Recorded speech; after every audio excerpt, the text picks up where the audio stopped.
नमस्कार, good morning. Times on Bharat देख रहे हैं आप और आपके साथ मैं हूं दीपिका यादव। शुरुआत इस वक्त की बड़ी खबर के साथ। देश के दो ऐसे राज्य जहां पर भूकंप के तेज झटके महसूस किए गए हैं। बंगाल और त्रिपुरा में झटके महसूस किए गए हैं। कोलकाता में जलपाईगुड़ी और अगरतला में भूकंप ने दस्तक दी है। हालांकि अभी भूकंप की जो तीव्रता है उसका पता नहीं चल पाया, लेकिन दो ऐसे राज्य जहां पर भूकंप के झटके सुबह सुबह महसूस किए गए हैं, एक तो त्रिपुरा और दूसरा बंगाल, जहां पर भूकंप के झटके महसूस किए गए हैं। बांग्लादेश में भी भूकंप के झटके महसूस किए गए हैं। ये सुबह सुबह एक बड़ी खबर आपको बता रहे हैं। दो राज्य में भूकंप के तेज झटके महसूस किए गए हैं। हालांकि ये पता लगाने की कोशिश की जा रही है कि इसकी तीव्रता क्या थी।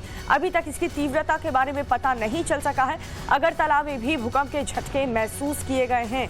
इसके अलावा अगर बात करें, कोलकाता के जलपाईगुड़ी और अगरतला में भूकंप के झटके महसूस किए गए हैं। दोनों ही राज्यों में भूकंप के झटके महसूस किए गए हैं। बंगाल और त्रिपुरा में ये भूकंप के झटके महसूस किए गए हैं और इसकी तीव्रता का पता लगाने की अभी कोशिश जारी है। तमाल हमारे सहयोगी जुड़ चुके हैं। तमाल, कुछ पता चला इस भूकंप की तीव्रता क्या थी?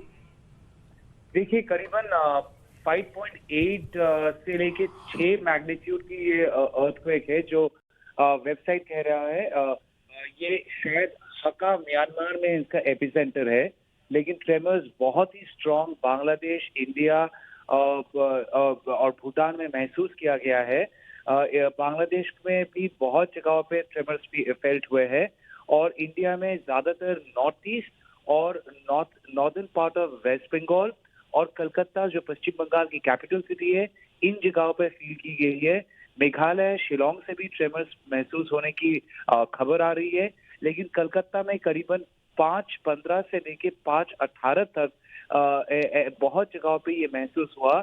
और क्योंकि कोलकाता एक अर्बन सेटअप है जहाँ पे हाई राइजेस है, बहुत सारे लोग डर के मारे बिल्डिंग से नीचे उतर आए और एक समय पर एक जगह पे नहीं, दूसरे भिन्न समय में बहुत जगहों पे हुआ है। अभी तक डैमेजेस की कोई खबर है नहीं, लेकिन Kolkata, northern part of West Bengal और अगरतला जो त्रिपुरा में है, शिलोंग, मेघालय, बांग्लादेश, ये सब जगहों से ट्रेमर्स महसूस होने की खबर आ रही है। तमाल, अगर नुकसान की बात करें, क्योंकि तीव्रता तो काफी ज्यादा है, तो क्या ऐसे में बहुत ज्यादा नुकसान भी हुआ है क्या? देखिए, 6 मैग्नीट्यूड और करीबन 6 मैग्नीट्यूड की अर्थक्वेक लास्ट टाइम जब सिक्किम में हुआ था तो बहुत ही खतरनाक था और डैमेजेस बहुत ज्यादा हुई थी। अभी तक डैमेजेस की और क्षति की खबर अभी तक नहीं आ पाया है। बहुत ही सुबह ये घटना घटी है और अभी भी बहुत कम इंफॉर्मेशन आ रहा है। हम भी संपर्क करने की कोशिश कर रहे हैं सारे डिस्ट्रिक्ट एडमिनिस्ट्रेशन से और जिला प्रशासक से। फिलहाल के लिए ये कह सकते हैं कि मैग्नीट्यूड करीबन 5.8 से लेके 6 मैग्नीट्यूड की अर्थक्वेक थी, जिसका एपिसेंटर शायद म्यांमार में है, लेकिन उसका तीव्रता 6 मैग्नीट्यूड होने के लिए बहुत जगहों पे महसूस किया गया है। चलिए, ठीक है, बहुत बहुत शुक्रिया तमाल, आपने ये जानकारी हम तक पहुंचाई। तो बंगाल और त्रिपुरा में भूकंप के तेज झटके महसूस किए गए हैं और इसकी तीव्रता भी बहुत ज्यादा बताई जा रही है। 5 के ऊपर इसकी तीव्रता बताई जा रही है। और अब चलिए जल्दी से आपको दिखा देते हैं 5 मिनट में आज की 25 बड़ी खबरें। आजादी के अमृत महोत्सव के तहत संसद के केंद्रीय कक्ष में आज संविधान दिवस के मौके पर एक कार्यक्रम का आयोजन होगा, जिसमें राष्ट्रपति रामनाथ कोविंद, उपराष्ट्रपति वेंकैया नायडू, पीएम मोदी और लोकसभा स्पीकर ओम बिरला भी शामिल होंगे। संविधान दिवस पर राष्ट्रपति अपने संबोधन के बाद संविधान की प्रस्तावना को पढ़ेंगे।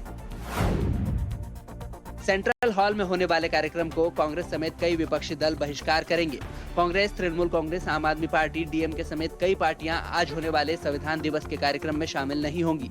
आम आदमी पार्टी के सांसद संजय सिंह ने ट्वीट किया है कि बीजेपी एक तरफ तो संविधान की धज्जियां उड़ा रही है, किसानों, नौजवानों के अधिकारों को गैर संवैधानिक तरीके से कुचल रही है और संविधान दिवस मनाने की नौटंकी कर रही है।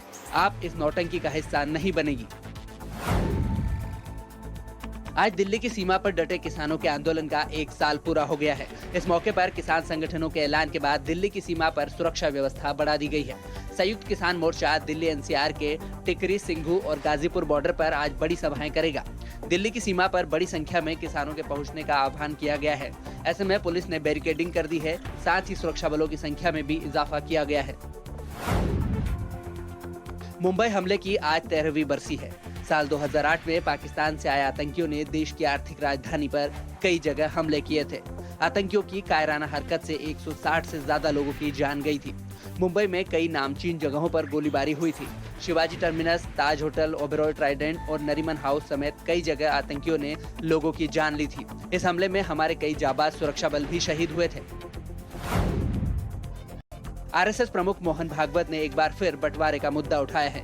उन्होंने पार्टीशन पर कहा है कि ये कभी नहीं मिटने वाली वेदना है। ये तभी मिटेगी जब विभाजन निरस्त होगा। राष्ट्रीय स्वयंसेवक संघ के सरसंघ चालक मोहन भागवत ने कहा है कि भारत एक जमीन का टुकड़ा नहीं, हमारी मातृभूमि है। संपूर्ण दुनिया को कुछ देने लायक हम तब होंगे जब विभाजन हटेगा। हमें खंडित भारत मिला था जिसे अब एकजुट बनाना होगा। यह हमारा राष्ट्रीय और धार्मिक कर्तव्य है। दिल्ली की केजरीवाल सरकार आज किसानों से जुड़े 3 अहम संकल्प विधानसभा के विशेष सत्र में रखेगी। आज सुबह 11 बजे से 1 दिवसीय विधानसभा का विशेष सत्र बुलाया गया है, जिसमें दिल्ली सरकार एमएसपी पर गारंटी कानून समेत 3 संकल्प प्रस्ताव लाएगी। केंद्र सरकार से 700 से ज्यादा जान गंवाने वाले किसानों को मुआवजा देने, एमएसपी पर कानून बनाने और लखीमपुर कांड में गृह राज्य मंत्री अजय मिश्रा टेनी के निलंबन और गिरफ्तारी की मांग वाले प्रस्ताव इसमें शामिल हैं। भारतीय किसान यूनियन के नेता राकेश टिकैत ने एमआईएम के सांसद असदुद्दीन ओवैसी पर करारा हमला बोला है। हैदराबाद में किसानों के एक सम्मेलन में टिकैत ने बिना नाम लिए कहा है कि वो देश भर में बीजेपी की मदद करते हैं। किसान नेता टिकैत ने लोगों से कहा कि उन्हें हैदराबाद में ही बांध कर रखो, उसको यहाँ से बाहर मत जाने दो। वो बोलता कुछ और है और उसका मकसद कुछ और है। लखनऊ में संविधान दिवस के मौके पर आज बहुजन महापंचायत रैली होगी, जिसमें समाजवादी पार्टी के अध्यक्ष अखिलेश यादव भी शामिल होंगे। दलितों को साधने के लिए संविधान बचाओ महाआंदोलन समिति की बहुजन महापंचायत रैली में अखिलेश यादव शामिल होने वाले हैं। काशीराम स्मृति उपवन में सावित्रीबाई फुले द्वारा आयोजित इस सभा में प्रदेश भर से दलित और अल्पसंख्यक समाज के लोगों के जुटने का दावा किया जा रहा है। बीजेपी आज से देश भर में संविधान गौरव अभियान शुरू करने वाली है।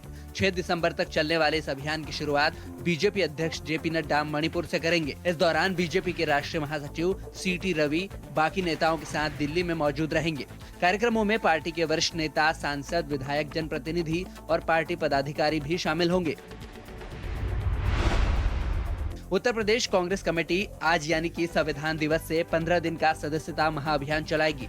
छत्तीसगढ़ के सीएम भूपेश बघेल की मौजूदगी में एक परिवार नए सदस्य 4 के नारे के तहत 15 दिन में कांग्रेस ने 1 करोड़ नए सदस्य बनाने का लक्ष्य रखा है। अभियान के तहत हर विधानसभा में न्याय पंचायतों और वार्डों के आधार पर 5 सदस्यीय टीमों का गठन होगा। प्रदेश में लगभग 23,000 सदस्यता प्रभारी बनाए जाएंगे। शीतकालीन सत्र में मोदी सरकार को घेरने को लेकर कांग्रेस की पार्लियामेंट्री स्ट्रेटजी कमेटी की बैठक हुई है। लखीमपुर मामले को लेकर गृह राज्य मंत्री अजय मिश्रा टेनी के इस्तीफे की मांग, बढ़ती महंगाई और कोरोना से मरने वालों के परिवारों को 4-4 लाख मुआवजा समेत कई मुद्दों पर रणनीति बनी है। सोनिया गांधी की अध्यक्षता में इस बार भी कांग्रेस ने विपक्षी दलों के साथ मिलकर फ्लोर मैनेजमेंट की प्लानिंग की है। पंजाब में कैप्टन के खिलाफ बगावत दिखाने के बाद अब सिद्धू ने सीएम चरणजीत सिंह चन्नी के खिलाफ मोर्चा खोल दिया है। सिद्धू ने कहा है कि अगर उनकी सरकार ने ड्रग्स और गुरु ग्रंथ साहिब की बेअदबी मामले में रिपोर्ट सार्वजनिक नहीं की तो वो भूख हड़ताल पर बैठ जाएंगे। पंजाब कांग्रेस के अध्यक्ष सिद्धू ने यह भी कहा कि नशे की वजह से लाखों नौजवान बर्बाद हो गए हैं, लाखों लोग राज्य छोड़कर चले गए हैं। ऐसे में नशे की रिपोर्ट को सार्वजनिक करना अहम है। जब राज्य के खजाने में पैसा नहीं है तो कहां से बड़ा अस्पताल और लड़कियों के लिए कॉलेज बनेगा।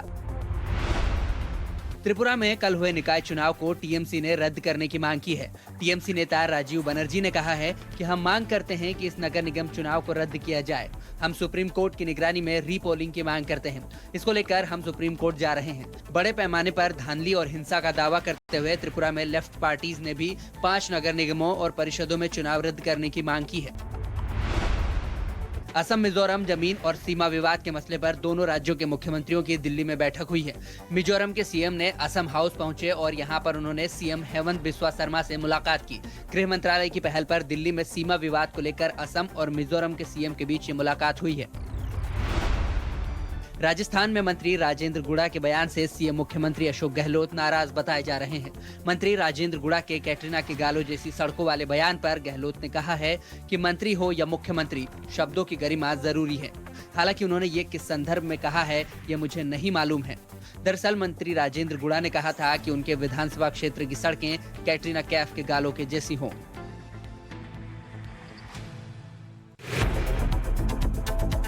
अयोध्या में आज सामूहिक विवाह समारोह का आयोजन किया जाएगा। जीआईसी मैदान में 3500 से ज्यादा जोड़े पवित्र बंधन में बंधने जा रहे हैं। इस ऐतिहासिक सामूहिक विवाह समारोह में सीएम योगी आदित्यनाथ भी शामिल होंगे। अयोध्या, बाराबंकी, अमेठी, सुल्तानपुर, अम्बेडकर के युवक युवतियां इस विवाह समारोह में शादी के बंधन में बंधेंगे, तो वहीं 126 मुस्लिम जोड़े भी इस समारोह में निकाह करेंगे।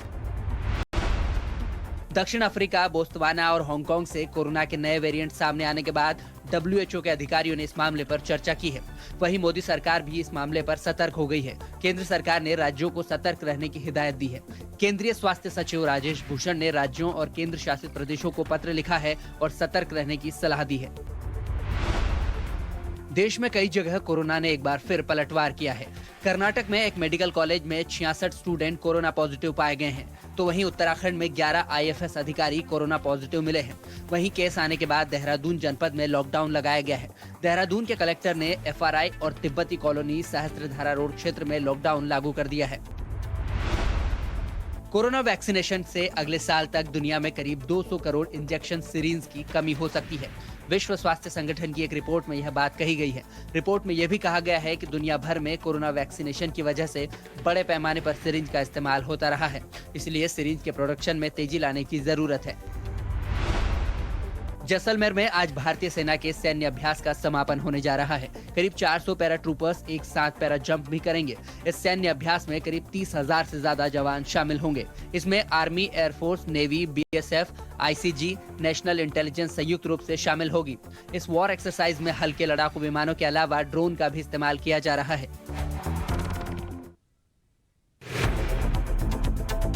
वसूली केस में कई दिनों से फरार मुंबई के पूर्व police commissioner Parambir Singh crime branch के सामने पेश हुए हैं और उन्होंने कहा है कि मुझे अदालत पर पूरा भरोसा है। मैं जांच में सहयोग करने के लिए तैयार हूं। परमबीर सिंह पर जबरन वसूली के मामले दर्ज हैं। वहीं चांदीवली कमेटी ने परमबीर सिंह को आज पेश होने के लिए कहा है। अगर पेश नहीं होते हैं तो उनके खिलाफ जारी जमानती वारंट को एग्जीक्यूट किया जाएगा। जम्मू में पुलिस ने नशे की बड़ी खेप जब्त की है। पुलिस ने तलाशी अभियान के दौरान हेरोइन के 52 पैकेट जब्त किए हैं। एक ट्रक से नशे की ये बड़ी खेप बरामद की गई है। इसकी कीमत करीब 262 करोड़ रुपए बताई जा रही है। इसके साथ ही पुलिस ने एक युवक को भी पकड़ा है। हालांकि ट्रक का ड्राइवर मौके से फरार होने में कामयाब हो गया। जम्मू कश्मीर में नशीले पदार्थों की जब्ती पर DGP दिलबाग सिंह ने पुलिस की तारीफ की है। उन्होंने कहा है कि पाकिस्तान से बड़े पैमाने पर नशीले पदार्थों की तस्करी साल भर होती रहती है। कश्मीर में कई बड़ी जब्ती की गई है। DGP के अनुसार ये एक बड़ा कंसाइनमेंट है जो पाकिस्तान से जम्मू कश्मीर पहुंचा था।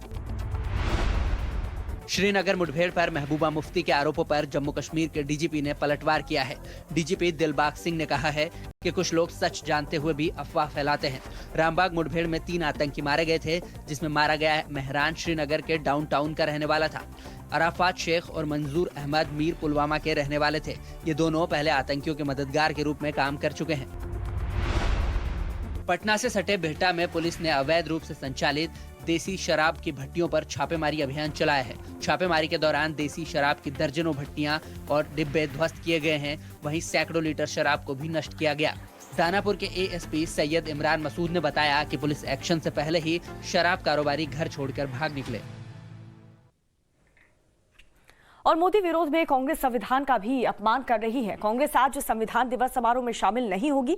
पार्टी ने संविधान दिवस समारोह का बहिष्कार कर दिया है। कांग्रेस का आरोप यह है कि संविधान में न्याय की गारंटी है, लेकिन मोदी सरकार न्याय की गारंटी को अपने कब्जे में ले रखी। समानता की गारंटी पर मोदी सरकार का कब्जा है। आम आदमी पार्टी और TMC भी समारोह में शामिल नहीं होगी। तो देखिए, संजय सिंह ने भी ट्वीट किया करके हमला बोला है भारतीय जनता पार्टी पर। संजय सिंह ने ट्वीट करके कहा है कि बीजेपी किसानों, नौजवानों के अधिकारों को गैर संवैधानिक तरीके से कुचल रही है और संविधान दिवस मनाने की नौटंकी कर रही है। तो आम आदमी पार्टी, TMC और कांग्रेस पार्टी सभी ने संविधान समारोह में शामिल नहीं होने का ऐलान कर दिया है। संविधान समारोह से किनारा कर दिया है, बहिष्कार कर दिया है।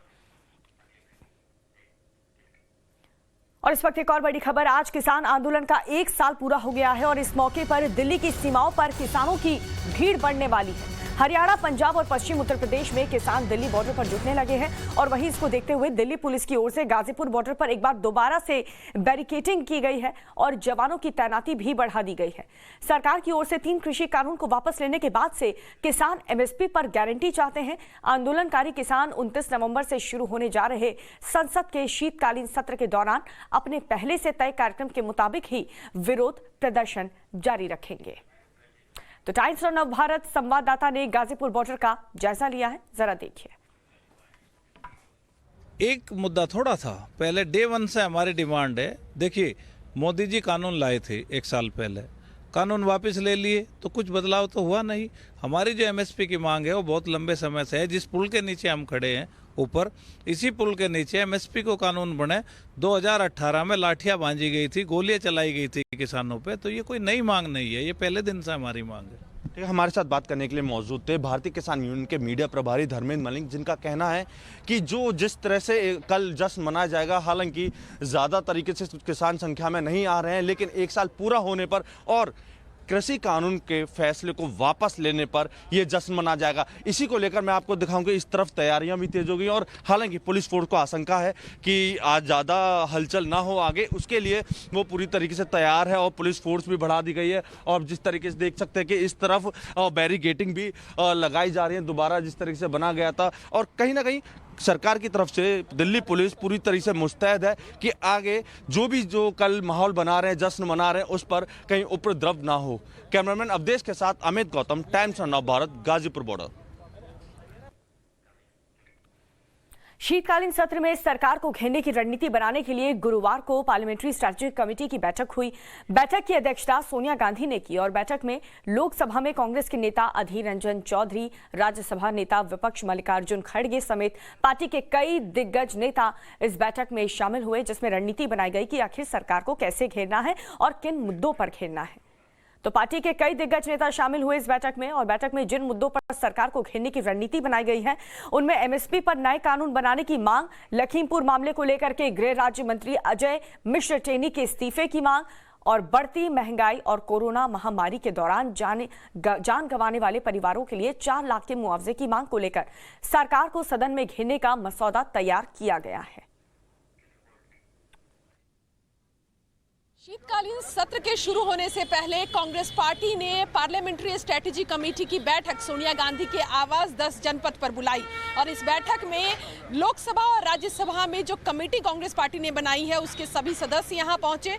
बैठक में मंत्रणा हुई और उसके बाद जब बाहर निकलकर नेता आए तो उनका साफ तौर पर यह कहना था कि इस बार भी संसद में जो सबसे ज्यादा जिस मुद्दे पर चर्चा होगी और जिस मुद्दे पर सरकार को घेरने की कोशिश की जाएगी वो किसानों का मुद्दा रहेगा। कृषि कानून को भले ही सरकार ने वापस ले लिया हो, लेकिन एमएसपी का मुद्दा आज भी वही का वही है और इस मुद्दे को संसद से लेकर सड़क तक कांग्रेस पार्टी उठाएगी। वहीं उन्होंने ये भी कहा कि टीएमसी के साथ मिलकर कांग्रेस ये चाहेगी कि तमाम विपक्षी पार्टी जिस तरह से पिछले सत्र में भी सरकार को घेर रही थी, उसी तरह से एकजुट होकर सरकार को घेरने का काम करे। रंजीता झा, टाइम्स नाउ, नव भारत, दिल्ली।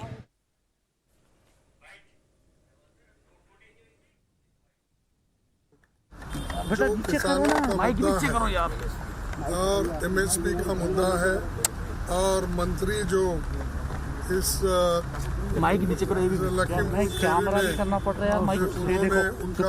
जो किसानों के ऊपर जीप चढ़ाकर 4 लोगों को उसने मार दिया, उस विषय पे हम मंत्री को उसकी रिसिग्नेशन के लिए हम डिमांड कर रहे हैं और एमएसपी की डिमांड कर रहे हैं और जो मुद्दे हमारे किसानों ने उठाया है उन मुद्दों को हम फिर से सदन में रखेंगे उनके तरफ से। और बाकी के जो विषय है, महत्वपूर्ण विषय है, माइक पकड़ लो यार, माइक पकड़ लो इनका कोई का हो, चाहे पेट्रोल डीजल का हो, चाहे चाइनीज का अग्रेशन का मुद्दा हो, चाहे जम्मू कश्मीर का मुद्दा हो, ये जो दूसरे मुद्दे हैं, इन मुद्दों के ऊपर भी हर एक दिन इसके ऊपर चर्चा करके काम करेंगे। और अब देखिए राज्य की बड़ी खबरें। आज दिल्ली में विधानसभा का विशेष सत्र बुलाया गया है। जानकारी के मुताबिक इस विशेष सत्र में किसानों से जुड़े 3 अहम संकल्पों को विधानसभा में रखा जाएगा। दिल्ली विधानसभा का यह विशेष सत्र सुबह 11 बजे शुरू होगा। एक दिन के इस विशेष सत्र का मुद्दा किसानों पर केंद्रित होगा। इसमें 3 संकल्प प्रस्ताव लाए जाएंगे। सूत्रों की माने तो दिल्ली सरकार का 1 दिवसीय सत्र में किसानों, कृषि कानूनों को वापस होने में आम आदमी पार्टी वाली दिल्ली सरकार की भागीदारी पर भी चर्चा होगी। साथ ही शहीद किसानों को लेकर भी चर्चा की जाएगी। जानकारों के मुताबिक पंजाब में चुनाव हैं और दिल्ली सरकार कृषि कानूनों को वापस होने का फायदा पंजाब के विधानसभा चुनाव में लेना चाहती है। इसीलिए आंदोलन के 1 साल पूरे होने वाले दिन ही विशेष सत्र बुलाकर किसानों के मुद्दे पर चर्चा कराना चाहती है। हालांकि विपक्ष विधानसभा में सरकार को घेरने के लिए तैयार है। विपक्ष का कहना है कि दिल्ली सरकार अपने अधिकार क्षेत्र में जनता के मुद्दों पर न तो बात करती है और जब वो बात करना चाहते हैं तो हमें मौका भी नहीं दिया जाता।